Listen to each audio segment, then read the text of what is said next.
So your name is? I'm JC and I'm the creative director for Prince of Persia. So let me start with one question. It usually comes at last, but how does your job look like? What is a normal working day for you? How does your job look like? And the cool thing is my job evolves a lot depending on the production. At the beginning of it, it's very theoretical and design. Now it becomes more concrete and seeing the progress of the game, which is great because all of a sudden ideas that you had 2 years ago come to life, and sometimes it works. I'm sure it's going to work on this one. It's a legendary sequel of a legendary title. We saw the presentation yesterday, but I want to hear it from you, and I'm sure you can tell us maybe a bit more than yesterday. Sure. What can we expect from a new Prince of Persia?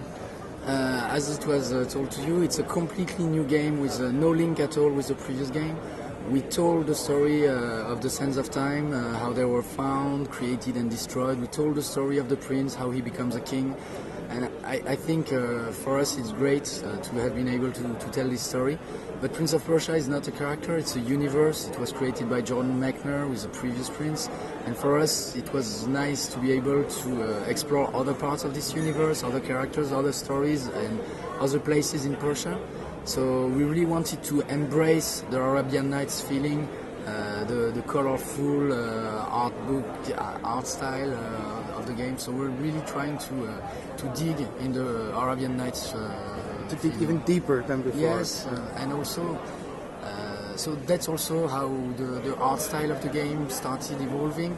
We have a lot of illustrators who work on the previous pups that are very talented, but usually we use their illustrations as a reference. This time around we really wanted to use their illustrations for the game, so that the game looks like the illustrations, and that's also a great way in order to bring the storybook feel of the Arabian Nights genre. Quite a surprise yesterday was the appearance of this wonderful looking lady. What was her name again? Elika, her name is Elika. So when we started working on the game, we had the basics of Prince of Persia, which were acrobatics, combat, puzzle and some magic, which were working great, and we knew we could do another game, but we didn't want to do just another game. We wanted to have a little bit more meaning into the game, and wanted to get closer to the character and get the player to be more involved with the characters. So we decided to add a secondary character in the game that will follow the prince everywhere and help him, hopefully, and also further the story. Like the prince being alone in the world doing acrobatics is just an acrobat. With Elika we can explain their personality, they can talk while you play, so it's also a more actual way of telling a story in video game. Like you're not seeing it only in cutscenes. You can talk to Elika at any time in the game, so you can have information about the world. So I mean, it's also another way to immerse yourself. But we didn't want to create only a link between the prince and Elika, we also wanted to create a link between the player and Elika. So we decided to make her a useful tool for the player.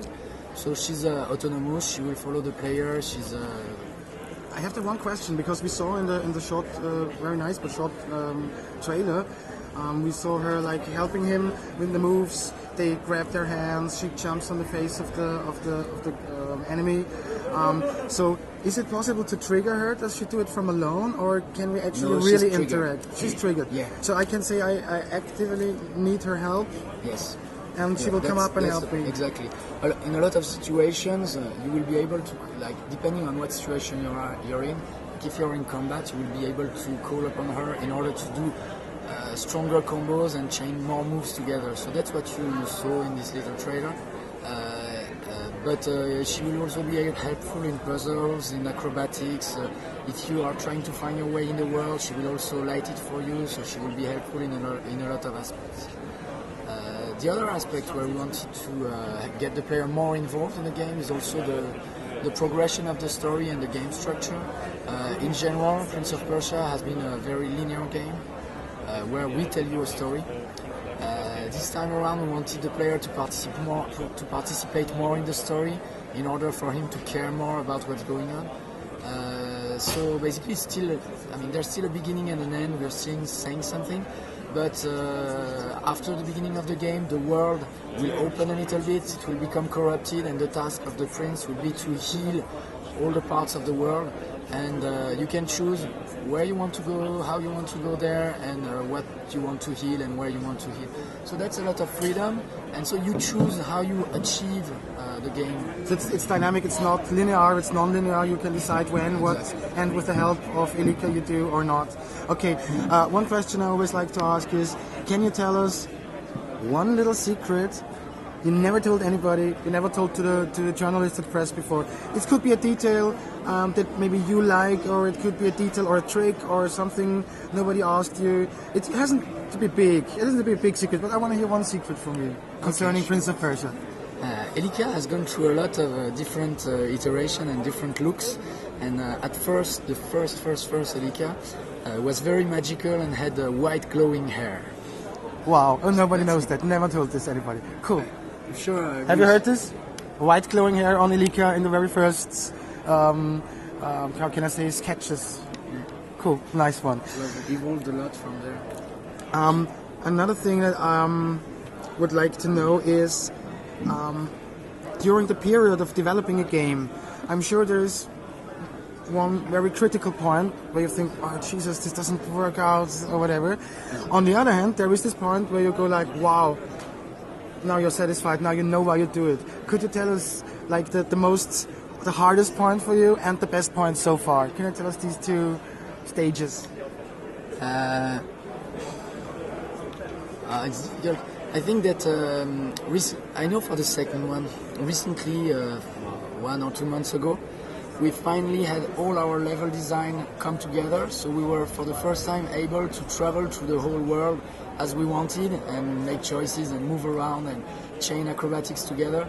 I think this was a really cool moment because it was okay, yes, now this is working, because it was all theory for us. We've been working on the structure for a long while. We've been going through a lot of iterations.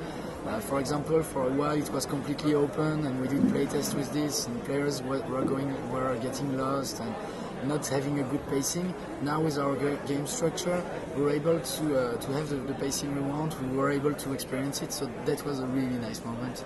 And it's also like, you know, the transition between the theory and the reality, which was what I was talking about. It's like a puzzle coming together, yeah, like exactly. with 100,000 of pieces, and for the first time you see the big picture. That's very nice. But there's good surprises every day, because just like, okay, now there's a new effect when you do this action. Oh, that's so It looks cool. Yeah.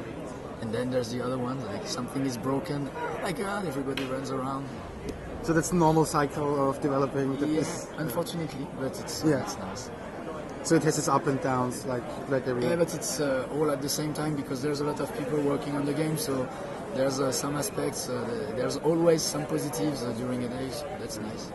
Another question would be, obviously, if you like developing games, you're into video gaming. What kind of games do you like to play by yourself when you do recreational? If you got some time off, you're at home. What kind of games you love to play?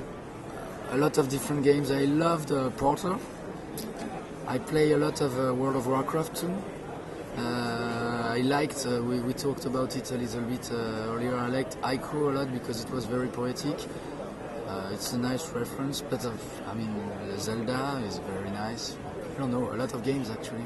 Also like little games. There was this game called Armadillo Run, which is basically a physics-based game where you have to bring a ball to a given point using simple mechanics. I mean, it's as simple as that, but you can spend time on this, so that's nice. When you play online, you have a gamer tag. You want to tell us your gamer tag so people can try to find you and to game with you? No, there's no problem. I just tried.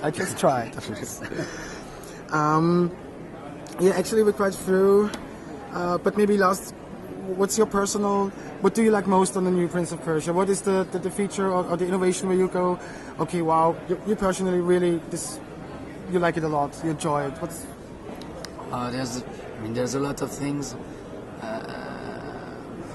I think the way the acrobatics chain together is really pleasant to me, and I'm really eager to be really final on Elika and have her completed, because I think she can bring a lot to the game.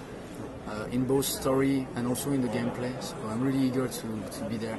And we're showing the game at E3, so I'm also eager to see the reaction of people when they see the actual game running.